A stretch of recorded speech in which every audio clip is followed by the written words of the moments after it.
each other for most of our lives. Musician Brad Absher has known about Leon Russell's church studio since he was a kid. You hear about, oh yeah, that was recorded at the church, and you just kept hearing that. And you're like, wow, well, maybe you don't have to be in Hollywood to do this, you know.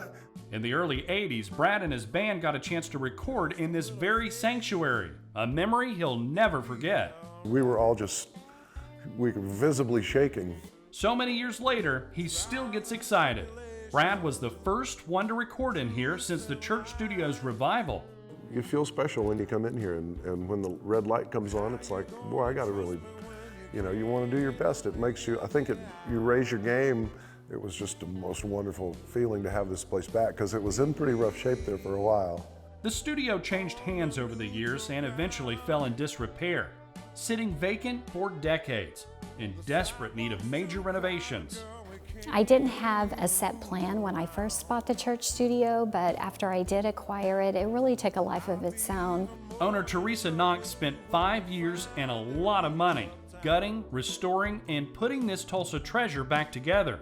Today, it's a recording studio once again, and a National Historic Landmark, one with a rich story dating back to 1915. Not only was it built by the people, but we believe it to be Tulsa's first integrated church. 11 varieties of wood were discovered during renovations, a historic message from the past. The Grace Methodist Episcopal congregation had no formal architect or blueprints. The ladies of the church would feed people chicken dinners if they were a bricklayer, if they're a mason, or they had any scrap wood. You'll find maple, red oak, white oak, pine. We're sitting on pine wood right here. We have fir. The 11th variety of wood added was Oklahoma cedar. It was put in by Leon Russell himself, all of it saved and restored. And that was kind of a popular wood to use in 70s recording studios because acoustically it's just a really great sound to it. That great sound has been heard around the world by millions. Leon converted the church in the 70s, and during that time not only did he create here, but so did people like Eric Clapton, Michael Bolton, along with Tom Petty and the Heartbreakers, known as Mudcrutch back then. There's several tracks off the first Mudcrutch record that were recorded right here, and, right where we're sitting.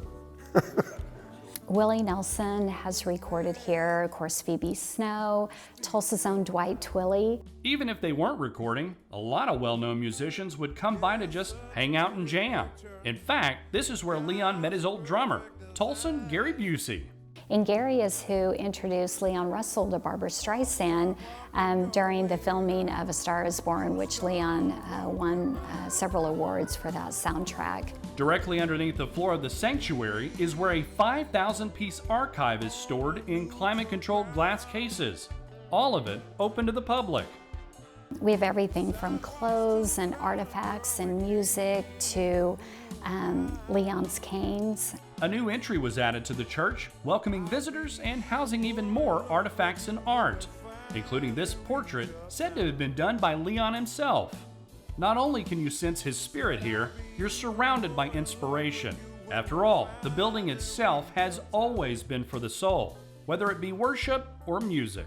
It started as a church, and it's still very much a church to a lot of people. Anyone who knows Leon knows that he was a very spiritual person, and so it only makes sense to me that he bought a church to become his recording studio. At Leon Russell's Church Studio and Museum in Tulsa, I'm Jason Grubbs for Discover Oklahoma.